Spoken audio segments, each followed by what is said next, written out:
tu n'es pas moche, tu es juste au mauvais endroit. Donc, on va parler de séduction. Si tu débarques sur cette chaîne, on parle de séduction. On fait des analyses d'interaction, parfois des miennes, parfois de personnes débutantes, parfois de personnes un peu confirmées. Mais le but, c'est qu'à la fin de la vidéo, de chaque vidéo, parce que je reprends le rythme d'une vidéo par jour, tu repartes avec des éléments qui te permettent tout simplement d'optimiser ta situation amoureuse, que tu fasses plus de rencontres et pourquoi pas avoir une copine qui correspond à tes standards. C'est le but de mes vidéos. C'est parti. Ce que j'ai remarqué en séduction, c'est qu'on parle très peu du contexte. J'en parle dans mes deux vidéos notamment sur l'hypergamie féminine, où je dis que l'hypergamie évolue dans un contexte. Il y a ta valeur qu'on va appeler, dans ce cas-là, selon mes concepts, ta valeur réelle. Par exemple, moi, tu sais quoi?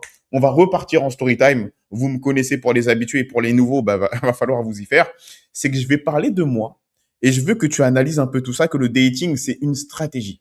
Et très peu de personnes sont stratégiques dans le dating. Ils ont un peu une vision générale. Alors que si tu fais un peu, je dirais pas du cas par cas, mais en fonction de ton avatar, de toi, tes compétences, et que tu vas dans un contexte qui t'est favorable, tu vas drastiquement augmenter ta probabilité déjà de rencontre et tes points de désirabilité. Alors, moi, on va dire que je m'attribue la note de 7 sur 10 sur le critère qui compose le SMV, qui sont tes compétences sociales, ton statut social, ton statut financier et ton physique. On va dire que Gauthier, c'est un 7 sur 10.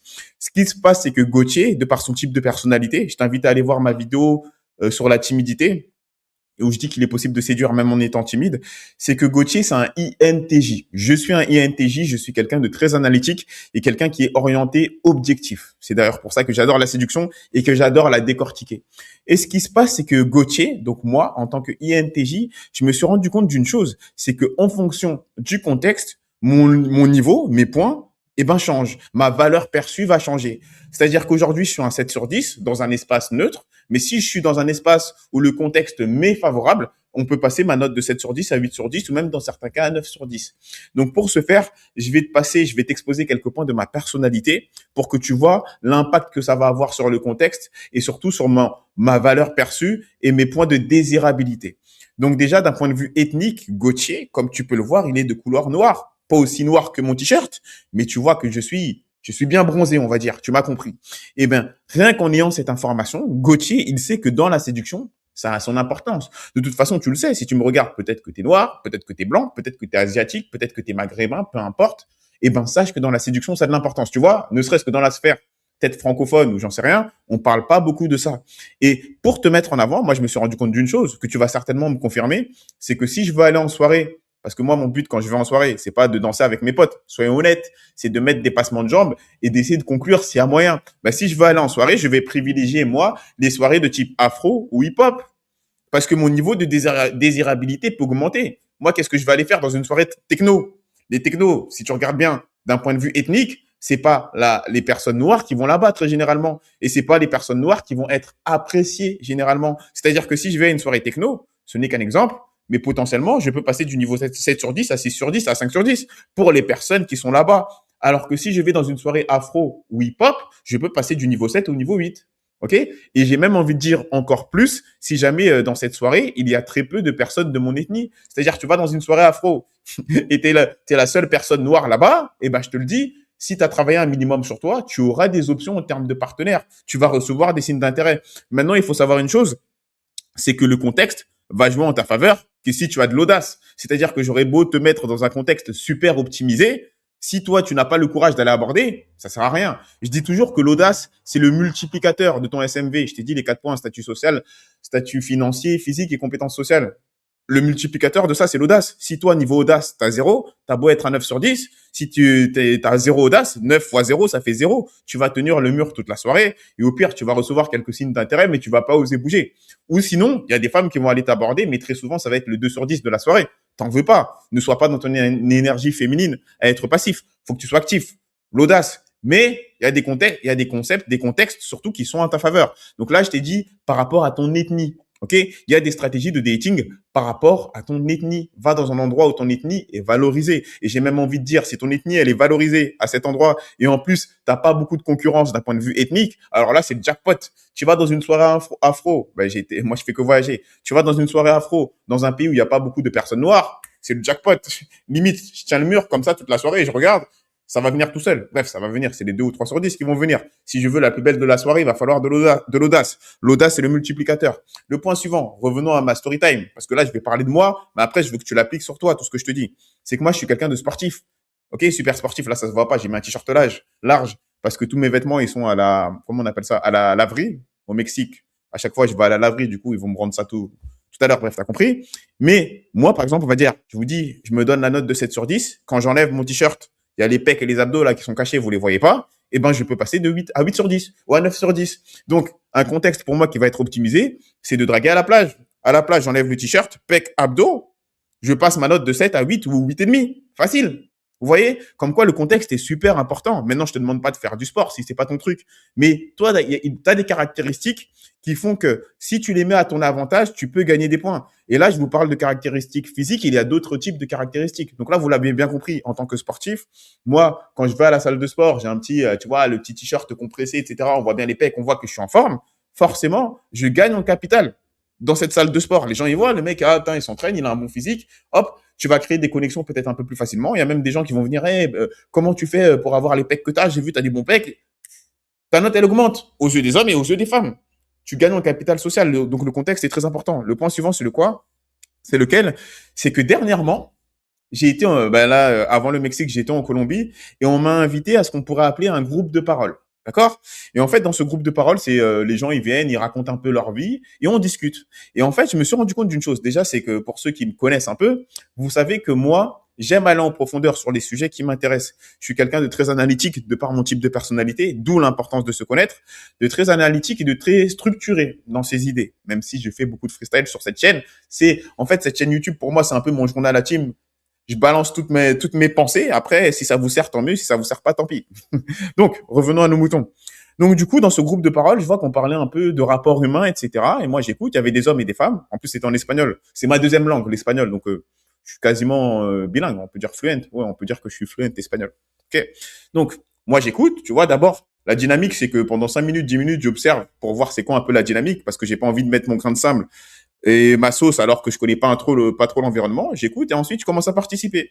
Et j'ai remarqué une chose, c'est que dès que j'ai commencé à participer, forcément moi dans mes analyses des situations dont on était en train de parler, bah, j'allais assez deep, j'allais assez profondément. Et une chose qui s'est passée, c'est que j'ai vu que j'ai gagné de la valeur auprès des gens qui étaient autour de moi, aussi bien des hommes que des femmes. C'est-à-dire qu'ils parlaient de relations hommes-femmes, qui parlaient de relations humaines. Et moi, j'adore ces sujets-là. Donc forcément, j'expliquais la personne qui est en face de moi, elle expose une situation. Moi, je trouve une solution. Mon cerveau, il est orienté solution à chaque fois. Et à chaque fois, il est orienté solution avec des idées, des étapes structurées. Donc, il a exposé un problème. Je lui ai dit, ah, moi, ça m'est déjà arrivé. Moi, ce que j'aime faire, c'est faire ça, faire ça, faire ça, parce que j'ai remarqué que les êtres humains dans cette situation, ils font ça. Donc, du coup, toi, pour optimiser ta capacité à avoir X résultats, la meilleure chose à faire, c'est Y. Voilà. Limite, c'est ça que je lui ai dit. Mais j'ai des compétences sociales, j'ai bien formulé le truc. Et limite, j'ai vu que les gens autour de moi, ils ont fait, ah ouais, putain, mais c'est trop bien. Ah, qu'est-ce qui s'est passé? Je suis passé du niveau 7 au niveau 8 au niveau 9. Et à la fin du groupe de parole, il y a des gens qui sont venus me parler. Alors, tu fais quoi dans la vie, etc. J'ai senti que j'ai créé de l'intérêt. Donc, tu vois que même de par ton type de personnalité, il y a des contextes qui te font gagner des points. Moi, je suis un mec qui adore argumenter, qui adore débattre avec des idées super structurées et claires. Je vais dans un environnement où ça, c'est valorisé, je gagne des points. Tu vois, il n'y a pas que le physique. Là, au début, je t'ai parlé d'ethnie. Si t'es noir, t'es blanc, t'es arabe, t'es chinois, etc. Là, je t'ai parlé de sport. Tu t'es dit, ouais, mais moi, physiquement, je prends pas trop soin de moi. Et ben, même dans les groupes de parole, j'arrive à mettre, moi, mon avatar coaché, à regarder mes caractéristiques et me dire, OK, là, j'ai des points à jouer, je vais draguer sur ces secteurs-là. OK? Donc là, je t'ai dit groupe de parole. Un autre truc, j'y ai pensé juste avant de faire la vidéo et ça m'a chauffé à faire la vidéo. C'est quoi? C'est que jadis, il y a quelques années, il y a peut-être 2, 3 ans maintenant, j'avais un chien. OK? Et encore une fois, moi, j'avais un chien. Je me souviens quand il était chaud. Qu'est-ce que j'avais fait? C'est que j'avais regardé les vidéos YouTube de comment éduquer son chien, comment faire ça. Et ça fait que dès qu'il avait 6 mois, 8 mois, mon chien, il était réglé comme une horloge. Je lui disais assis, il s'assoit. Je lui disais couché, il se couche. Même, je lui parlais même pas. Je faisais des signes comme ça. Il s'assit. J'avais pas besoin de parler. Et les gens, à chaque fois, ils étaient impressionnés. OK? Donc, ça fait que quand je le promène, pour ceux qui ont un chien, ils vont certainement confirmer. C'est quand je promène mon chien, tu sais, tu recroises les mêmes personnes, etc. Parfois, il y a même j'avais fini dans un groupe WhatsApp des gens qui promènent leur chien dans leur quartier. Moi, je suis pas un mec sociable, ils m'ont mis dans ce groupe-là, putain. Bref. Et ça fait que j'allais toujours dans le même parc. Il y a des gens qui viennent, c'est toujours les mêmes personnes que tu vois. Il y a des hommes et des femmes. Et ensuite, moi, j'ai appelé mon chien, il s'appelait Django. Il s'appelle toujours Django. Bref. Django, viens. Boum. Assis. Tac, tac. Et les gens, ils me regardent. Oh, mais comment t'as fait? Oh, mais pourquoi il est si obéissant? Oh, en plus, il est jeune. Mais c'est quoi le secret? Je suis passé aux gens qui étaient autour de moi, surtout les femmes. Elles ont dit Gauthier, c'est un 7. Elles adorent les chiens parce qu'elles ont un chien et surtout les femmes, j'ai remarqué qu'elles ont tendance à traiter leurs chiens comme des enfants. C'est des êtres humains, limite, pour elles. Et elles voyaient comment je les dressais. Elle me disait: «Ah putain, mais t'es trop bien, mais t'es trop sympa, mais comment tu fais?» Et elle gagne de l'intérêt envers toi. Parce que encore une fois, tu es dans un domaine d'activité que tu maîtrises. Et là, tu as bien vu, j'ai pas été dans un cours canin. J'ai été juste dehors dans un parc où il y a des chiens. Donc ça fait que limite, à ce moment-là, j'ai dragué plein de femmes qui avaient des chiens. Parce que mon contexte était optimisé et que j'étais performant dedans. Donc, ce que je veux que tu comprennes de ça, c'est quoi? C'est déjà dans un premier temps, dans le contexte où tu es favorable, tu as pas besoin d'être le meilleur. Admettons, j'étais pas le meilleur dragueur de chiens, ne serait-ce que j'étais avec mon chien et que je montre que vraiment je suis passionné par mon chien et que je l'adore, etc. Je peux gagner des points aux yeux des femmes. Ok? Tu es dans un groupe de parole, t'as pas besoin d'être la personne qui exprime le mieux ses idées, etc. Mais le fait d'être passionné par ça et d'être passionné par ce que tu racontes, même si tu ne le maîtrises pas à 100%, tu peux gagner des yeux auprès des femmes. Des yeux, des points. Tu peux gagner des points de désirabilité aux yeux des femmes. Voilà, j'ai inversé les mots. Tu m'as compris. Et dans la séduction, je le vois, on a très peu qui parlent de ça. La valeur perçue, le contexte est très important. Il peut jouer en ta faveur. Et même, j'ai même envie de dire que parfois, les gens qui sont pas forcément orientés séduction et qui manquent de résultats dans leur vie, c'est que parfois même leur contexte, ils jouent pas à leur faveur, mais ils jouent contre eux. Je te jure. Ils vont dans des soirées techno alors qu'ils sont d'une ethnie qui n'est pas favorable dans ce genre de soirée, et en plus, ils n'ont pas d'audace. Ça fait que tu vas là-bas, potentiellement, tu es perçu comme un 3 et tu n'as pas d'audace. Tu fais 3 fois 0, c'est 0. Alors que un mec, je vais te donner un scénario. Parfois, tu peux avoir plus de résultats qu'une personne qui, potentiellement, on va dire, c'est un 7 sur 10, mais qui a audace 0 dans un contexte qui va dire, on va dire, est neutre. Toi, tu es dans un contexte. Putain, c'était quoi? C'est là où je voulais en venir. Tu es dans un contexte favorable, voilà, et on va dire que tu es un 5 sur 10 ou tu es un 6, face à ton pote qui est 7 sur 10, tu as optimisé ton contexte, et en plus, tu rajoutes à ça l'audace. Tu détruis ton pote qui est potentiellement, c'est un 7 sur 10 de valeur réelle, mais toi, en valeur perçue, tu as su jouer tes cartes au bon endroit, au bon moment, bref, tu m'as compris. Et même, un nouveau point, un nouveau contexte que j'aimerais bien explorer, c'est quoi? C'est la danse. Moi, en tant que danseur, je suis pas incroyable. Je dis toujours que j'arrive à suivre le rythme. Je ne sais pas si c'est dû à mon ethnie, parce qu'on dit que les Noirs, souvent, sont des bons danseurs. Mais tout ce qui est soirée salsa, bachata, tout ça, parfois, j'observe, je me dis, j'ai l'impression qu'il y a un environnement que si je le maîtrise, celui-là, il y a moyen de gratter quelque chose, tu vois. Donc, tout ça pour te dire qu'il y a plein d'environnements. Toi qui regardes la vidéo là, tu vois, là, je t'ai fait moi. D'un point de vue ethnique, j'arrive à gagner des points. D'un point de vue sportif, j'arrive à gagner des points. Et sportif, c'est pas que physique. Ça peut être une pratique. T'as pas besoin avoir des pecs et des abdos. Ça peut être que toi, t'aimes le tennis, le paddle. C'est beaucoup à la mode ici. Un sport. T'as pas besoin d'être le meilleur. T'as besoin d'être passionné et d'y aller. C'est tout. Et tu vas attirer des femmes dans ce. Bref, t'as compris. Donc, j'ai dit sport, groupe de parole. Donc là, tu vois, ça a à voir avec ta personnalité. Et donc, encore une fois, allez faire votre test de personnalité pour en apprendre plus sur vous et même des passions de style avoir un chien. Je vais vous dire, moi, quand j'avais un chien, j'étais ma version de moi-même la plus sociable. Parce qu'avoir un chien, déjà, ça te force à sortir. J'étais obligé de sortir pour qu'il aille faire son caca, pipi, etc. Et après, vas-y, à chaque fois que les gens qui ont un chien, ils te regardent, ils disent alors comment il s'appelle, etc. Et t'es obligé de parler, t'es obligé. Tu vois, donc tu crées des liens. Il y a plein de trucs. Donc vraiment, toi qui me regardes, je t'invite, toi, à regarder ta fiche technique, déjà à la faire, à la regarder et à te dire, OK, comment optimiser ma stratégie de rencontre en fonction de ma fiche technique. Et c'est ça le cœur de la vidéo. Tu as une fiche technique. Tu as bien vu Gauthier, je t'ai présenté la fiche technique. Il est noir, il fait du sport, il aime bien articuler ses idées, aller deep dans tout ce qui est sociologie, relations humaines. Groupe de parole, c'est parfait pour lui. Aller à la plage, c'est parfait pour lui. Maintenant, il a plus de chien. Mais de toute façon, maintenant, il a de l'audace. Ça fait que limite, peu importe la zone, j'arrive à m'en sortir. Ça vient avec l'expérience. Maintenant, l'erreur aussi à ne pas faire, c'est ne pas attendre, ouais, tu sais quoi, d'abord, je vais attendre d'être bon sur ma fiche technique avant d'aborder. Non, non, tu commences à aborder dès maintenant. Ça serait comme si dire, vas-y, j'ai envie de jouer au foot et d'être un bon joueur de foot, mais avant de toucher au ballon, je vais aller à la salle. Non, tu vas à la salle de sport pour taffer les jambes, etc., explosivité, mais en même temps, tu vas jouer au foot. Ça, c'est des excuses, ça, que tu peux te trouver, que ton cerveau, il va essayer de te chercher des excuses pour pas aborder, parce qu'il a peur. Tu connais, la peur du rejet. Donc, c'est la fin de la vidéo. Le contexte est très important en séduction. Quand tu choisis un bon contexte, tu peux gagner des points. Ta valeur perçue peut augmenter. Si tu choisis un mauvais contexte, ta valeur perçue peut descendre. Et ça peut même avoir un impact, du coup, sur ton ego, ça serait quoi le mot? Désolé, je parle espagnol toute la journée, mais ça peut aussi avoir un impact sur toi, putain, j'ai pas le mot, mais tu m'as compris. Si tu es dans le mauvais contexte, et à chaque fois tu te mets dans ce mauvais contexte, et il y a des gens autour de toi, tous tes potes, ils sont dans un contexte comme par hasard, il est favorable, et toi c'est pas favorable, bah tu te mets des bâtons dans les roues. Parce qu'à chaque fois que tu vas parler à une fille, elle va dire ouais, moi je veux ton pote. Tu la connais celle-là. OK? Mais après, si ton pote, il a pas trop d'audace et toi, tu as des compétences sociales, tu peux t'en sortir. Moi, je vous ai dit, pour ceux qui savent, je suis dans le mannequinat. Bon, maintenant, j'y suis plus trop. Et à chaque fois, j'étais avec des potes. C'était des Brad Pitt. C'est la vie. Ça fait que j'essaye de séduire une fille. Elle dit, bah, ouais, ton pote, tu vas-y, je fais la passe D. Parfois, elles reviennent. Elles disent, ouais, en finale, tu sais quoi, j'ai plus matché avec toi, t'es plus drôle, etc. Compétences sociales. Tu vois?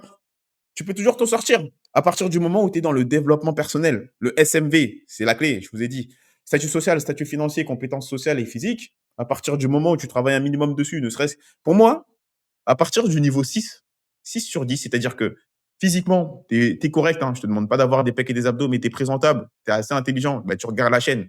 Généralement, mes abonnés, ils sont loin d'être stupides, vu qu'ils arrivent à suivre mon cheminement, de mon raisonnement super structuré. Si tu arrives à le suivre, c'est que ton cerveau, généralement, il est bien construit. Je te jure que tu as ça et physiquement, tu présentes bien, tu peux prétendre potentiellement à toutes les femmes. Arrêtez de croire qu'elles ne sortent qu'avec des Brad Pitt. Maintenant, je t'ai rajouté une carte dans ton jeu, optimise ton contexte. Va dans un endroit où ton contexte, où ta valeur perçue, elle va augmenter. Tu gagnes un point, tu peux gagner facilement un point de désirabilité en étant stratégique. Donc, c'est la fin de la vidéo. Et si tu penses que je peux t'aider, du coup, à être beaucoup plus stratégique dans ta stratégie de rencontre, lien dans la description. On analyse ensemble ton profil. Je te fais une stratégie aux petits oignons pour que tu puisses sortir de la misère affective, de la misère sentimentale. Je vous jure que parfois, je parle avec des gens, je lui dis, mais moi, j'ai la solution à ton problème. En 3 mois, c'est réglé. C'est juste que, vas-y, maintenant, on peut pas tout donner gratuitement quand même. Déjà, sur la chaîne YouTube, vous avez vu tout ce que je vous donne gratuit. J'essaye, en tout cas. Hop. Maintenant, s'il faut que je m'attarde sur ton cas, toi, précis, une petite consultation. Tu réserves un appel, on discute, on voit ce qu'on peut faire. Donc, c'est la fin de la vidéo. J'espère que ça t'a appris quelque chose. Dis-moi, toi, en commentaire, d'ailleurs, avant que je te quitte, quel contexte est favorable pour toi? Est-ce que tu t'es déjà rendu compte de ce que je viens de te dire? Et quel contexte est favorable pour toi? Moi, je t'ai partagé. Cette vidéo, au final, j'ai parlé plus de moi que du contexte en général. Mais toi, maintenant, je veux que tu l'appliques sur toi. Par rapport à tes caractéristiques, quel contexte est le plus favorable par rapport à ta situation? Donc, c'est tout pour moi et je te dis à très bientôt pour la prochaine vidéo.